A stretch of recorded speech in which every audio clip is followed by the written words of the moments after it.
There's your folk music, straight from Wisconsin. Nothing inserted needed here because you got me live and ready. Hope you're watching on YouTube. Welcome back to the Always Bayern Chelsea channel. As I said, please go to YouTube, watch this video. It's me, Jim, live and in person on video. Subscribe to YouTube, like our videos, subscribe to TikTok, follow us on Twitter, the whole 9 yards. If you're listening on Apple, Spotify, wherever, Google, I love you. I appreciate you listening, and I hope you had an amazing weekend. It's Sunday night at this point. I just got back from up north. I'm sure Danny mentioned it in his video where he talked about Bayern. Maybe he threw in some comments about Chelsea, but I'm finally sitting down, reacting to the Chelsea match against West Ham, a London derby, and boy oh boy, was it a hell of a match. Hell of a match. Before I get into that real quick, just want to say thank you again if you're watching on YouTube. Shout out to Danny for posting his Bayern reaction. He's had an incredibly busy weekend.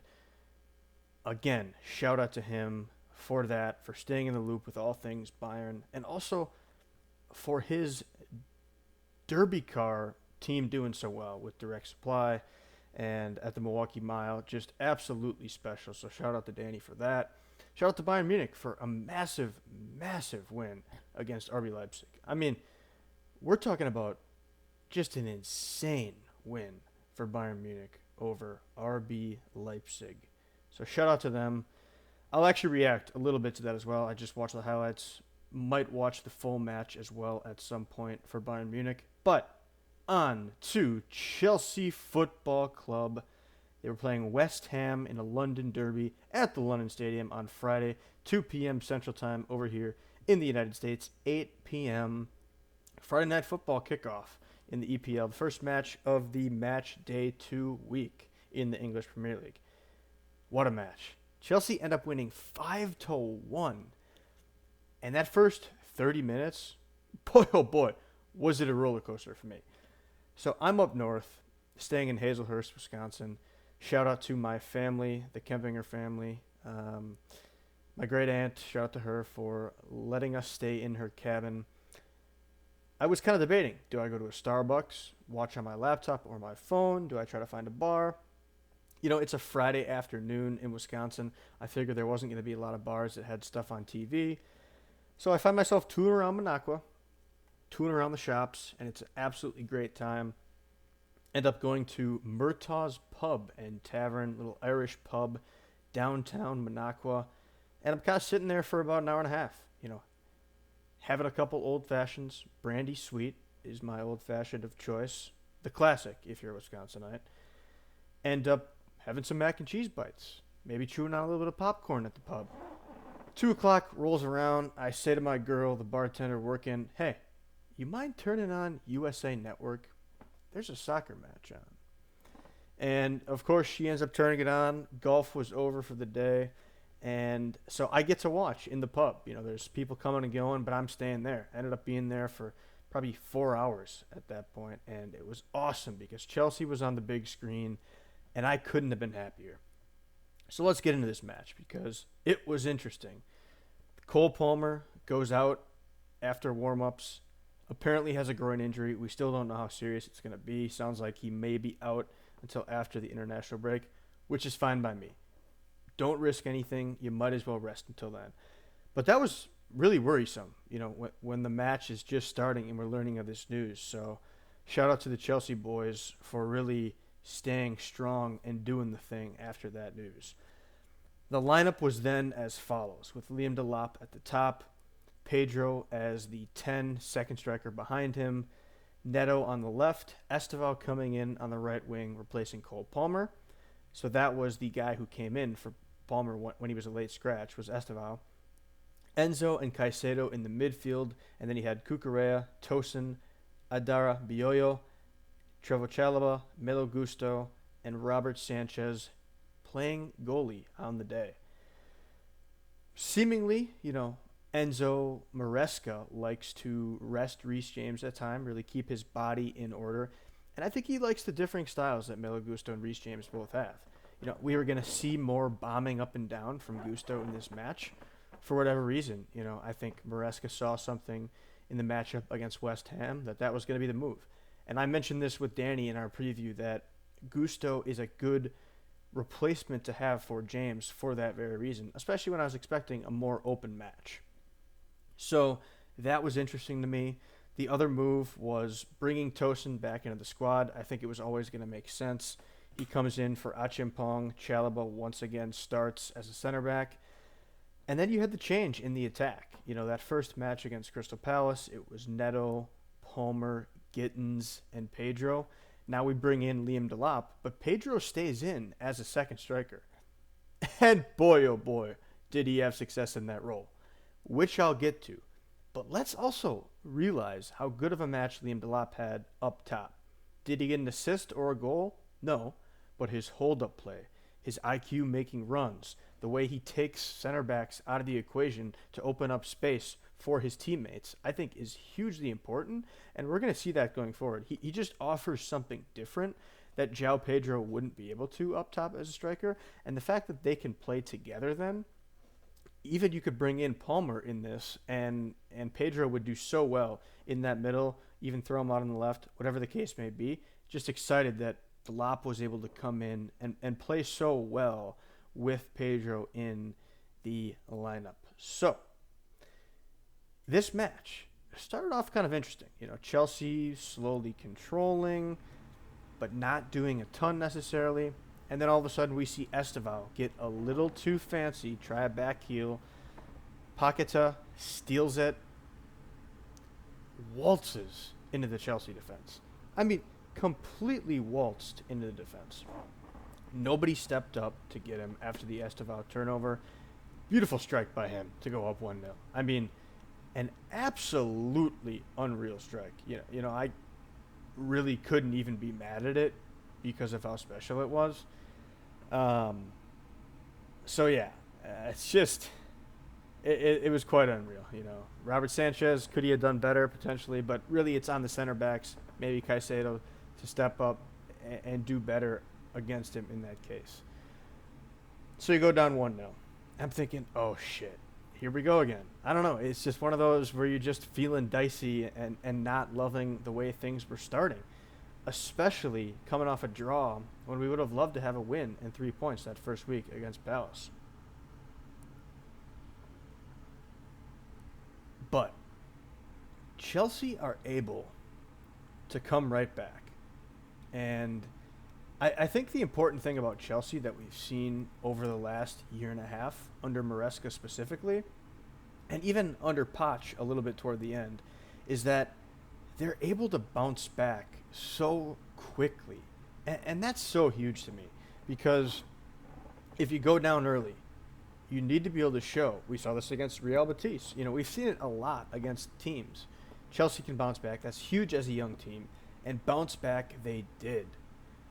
Again, working the ball around, getting a ton of corners, getting chances, and the ball will find the net. Whether this is Bernardo Cueva, the set-piece coach, or it's just Chelsea being great, they zing in a great corner, Pedro Neto, Cucurella flips it on, and João Pedro is right there. Another goal for João Pedro. How good has this guy been? I mean, the Brighton fans, I think, all thought that he was just this penalty merchant. Wasn't scoring a lot in open play, but we've seen at Chelsea, he can score in so many different ways, a variety of ways, and that is so awesome to see. And not only that, but Chelsea battle and get a second right away. Do we want to talk about the West Ham second goal? Maybe. They technically scored a goal. Füllkrug was ruled offside. I forget who was actually offside for West Ham, but the important thing is that didn't count, but the next one did, and that was from Pedro Neto. João Pedro finds the ball kind of in the right side near the edge of the kind of penalty area, crosses one over. Neto races past Aaron Wan-Bissaka, who really allowed the first 3 goals with some poor defending. And Neto fires it in the 23rd minute. And Chelsea are off running. Again, they get the first to tie it up. Don't get complacent. Come right back and get a second. And the boys were playing well at this point. I thought Esteva was firing on all cylinders, showing that he could be a threat. Delap up top, occupying space. João Pedro in that center, on the left, even on the right at times, was fantastic. Neto is so threatening every time he's out there with his speed, what he can provide, and then the defenders were locking it down. Caicedo, Enzo, solid in the midfield. But Chelsea weren't done in the first half. 34th minute, what a little play here between Esteval, Neto, Delap, and ultimately Enzo Fernandez, who gets the goal. I believe it was Neto who kind of loops one into Delap, holds up the play so well, links it up. Esteval runs in, gets it, and then he just races past the defender, crosses it to a wide open Enzo Fernandez, who again passes Aaron Wan-Bissaka, who did not have a great day for West Ham, and Enzo finds it back to the net. Huge. You have a box-crashing midfielder that's already showing connections with these attackers up top. He's going to get a lot of goals once again this season, and that's going to be awesome to see. So you end the first half up 3-1. And I thought the boys were playing well. I really did. I think Caicedo was doing a super, super job being that controlling force in midfield, as he always is, directing play, getting a bunch of interceptions and tackles. He was superb on the day. I thought Chalobah and Tosin were finding passing lanes, doing a well job distributing. Cucurella was his usual good self. Gets that first half assist, but does well on that left-hand side defending. Gusto didn't necessarily do a ton, but probably didn't need to. And then Sanchez was fine between the sticks. But the attackers were the story on the day, because that first half, they just did so well linking up together. Pedro, Esteval, and Pedro Neto in particular, just loved what I saw from them. And thankfully, for me as a fan, my dad shows up at some point in the second half, and we're watching the rest of this half. He's not a big soccer guy, but what a match for him to be able to see a little bit of, because Chelsea were not done scoring goals. Caicedo and Chalobah both add off of corners, kind of messy areas. Caicedo gets one off a deflection of Mads Hermansen, puts it in really nicely, quick reaction to put one in. Chalobah, couple deflections here and there. Pedro heads it over to him, puts it in with the left foot, gives the strong man pose. Great for these fringe goal-type scorers to get goals. Caicedo had 2 goals in his Chelsea career in terms of league play. Had another, I think, against Real Betis in that Conference League final, but this is his 3rd Premier League goal now. So awesome to be off and running on the score sheet for him. And Chalobah as well, a guy that has worked so hard to earn his spot back in this Chelsea lineup, coming from the academy. For him to get a goal in that scenario there was absolutely huge, and I love to see every second of that. So shout out to Trevor Chalobah for that. Ends up being 5-1 for the good guys against West Ham. Graham Potter, let's be honest, he's going to be out at this point.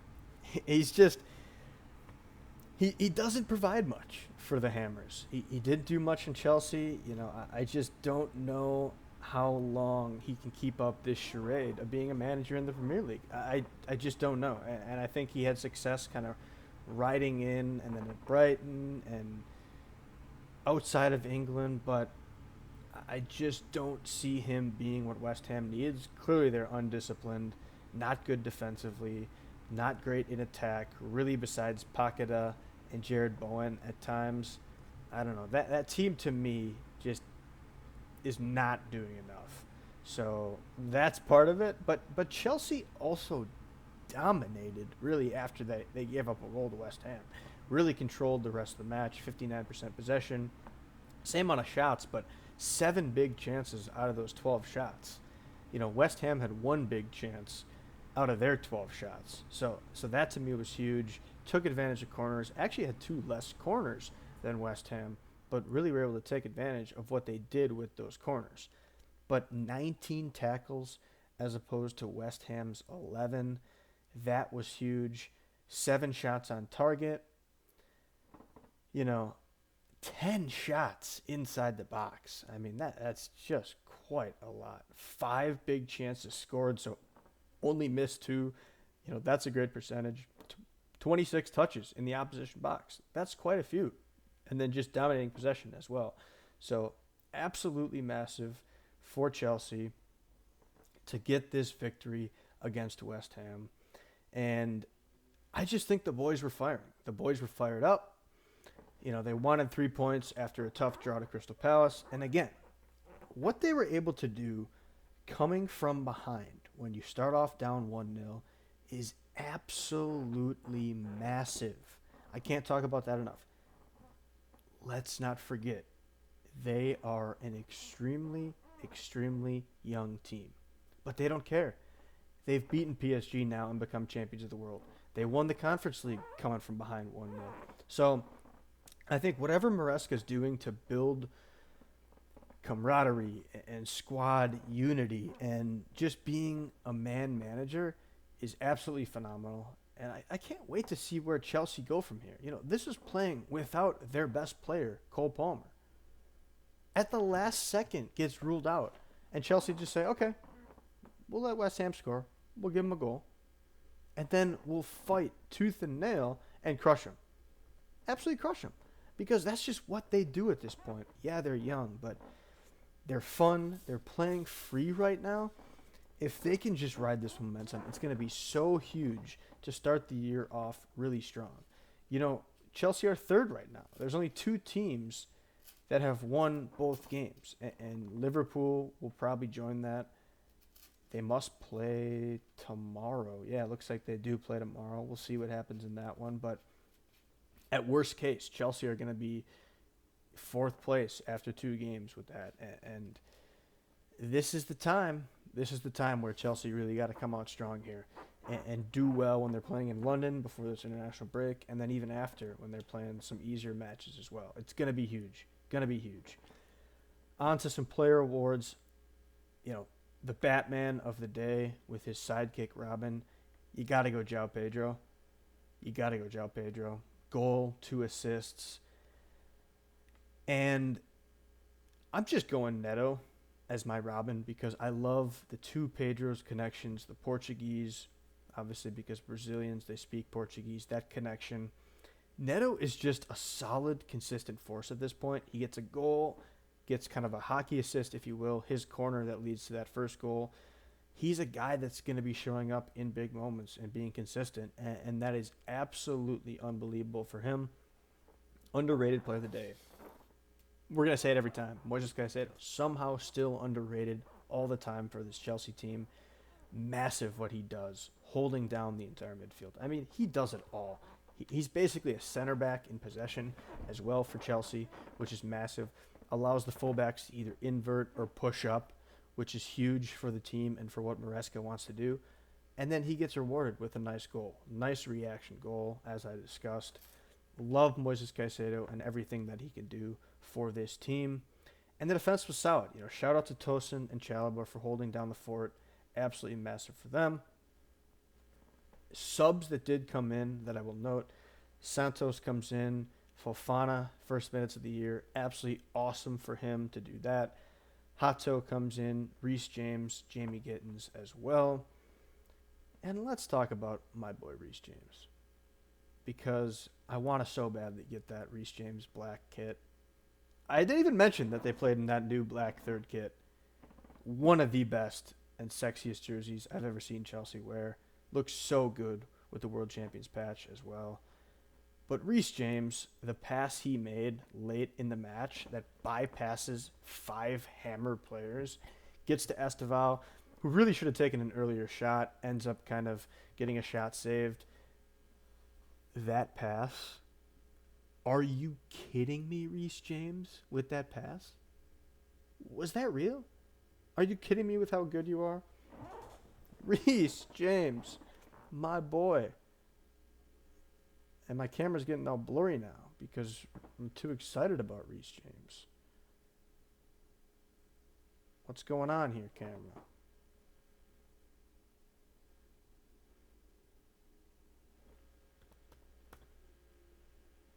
Oh boy.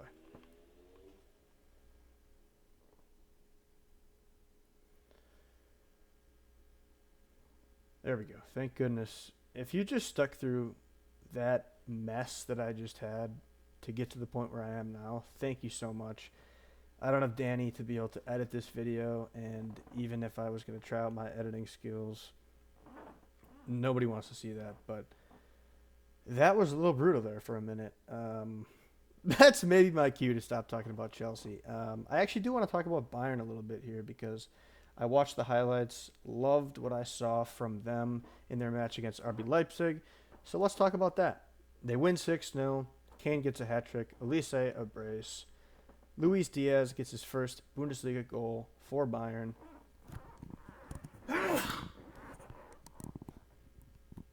Again, apologies for that. It won't be edited out. You'll just see a sneeze in the video. And hopefully you appreciate it and understand what we're going through in this trying time. But shout out to Bayern. Absolutely massive. Elise, playing so well, as I know he would. Predicted him as the player of the year. He's been absolutely unreal. Kane, Hattie in the first match week. Are you kidding me, Harold? Unreal. Diaz, his goal was insane too.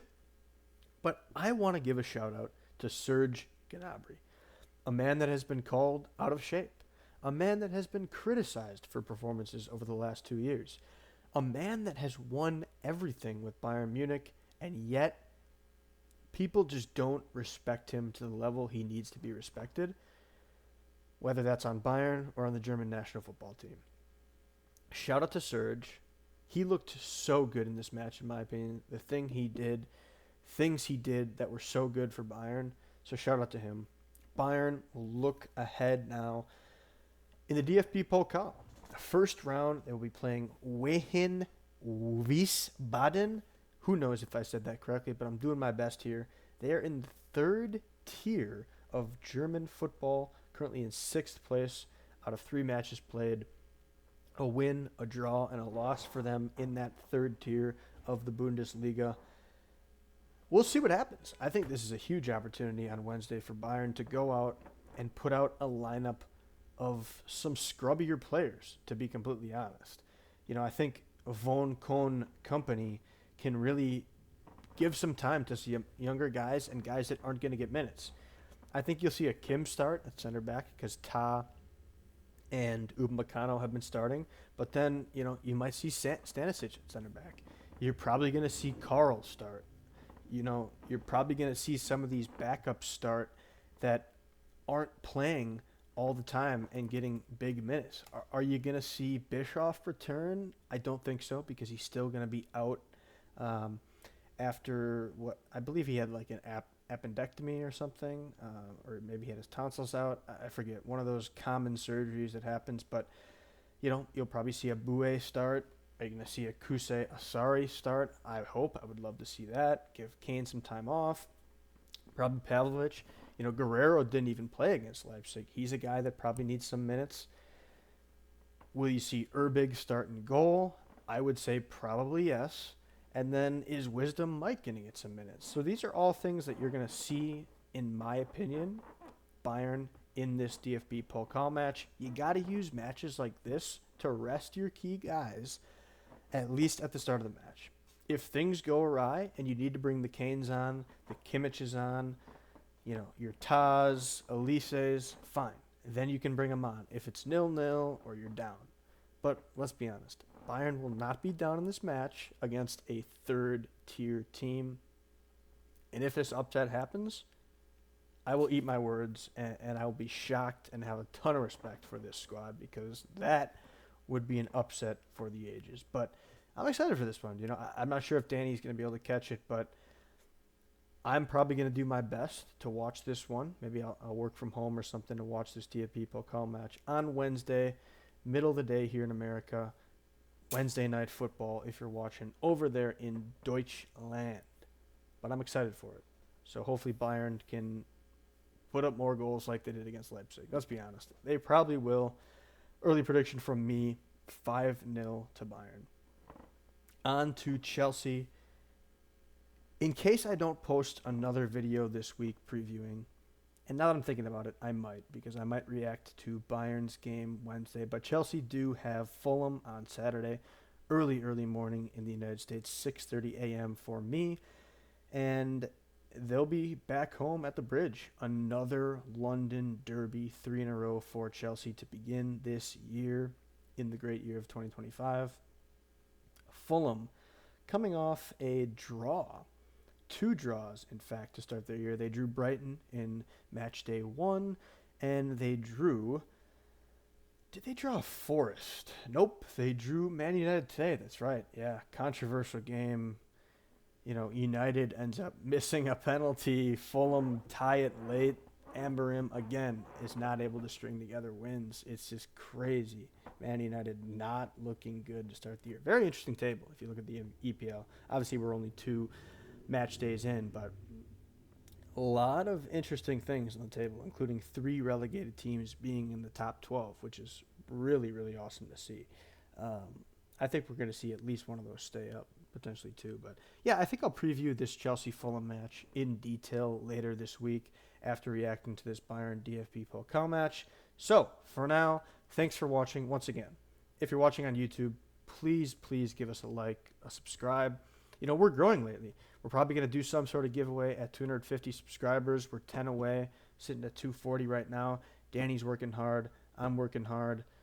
We need your support. We need your support, whether it's liking, sharing, subscribing. Talk about us to your friends. If you're a Chelsea fan, Bayern fan of soccer in general, fan of football in general, your support means so much to us. It really, really does. So thank you so much for that. And I hope you guys have a good week. Posting this here on Sunday night, and please appreciate it. It won't be the most edited video, but I'm putting my heart and soul into this, and I definitely appreciate you for watching. So have a good week. Mia San Mia, and up the Chels.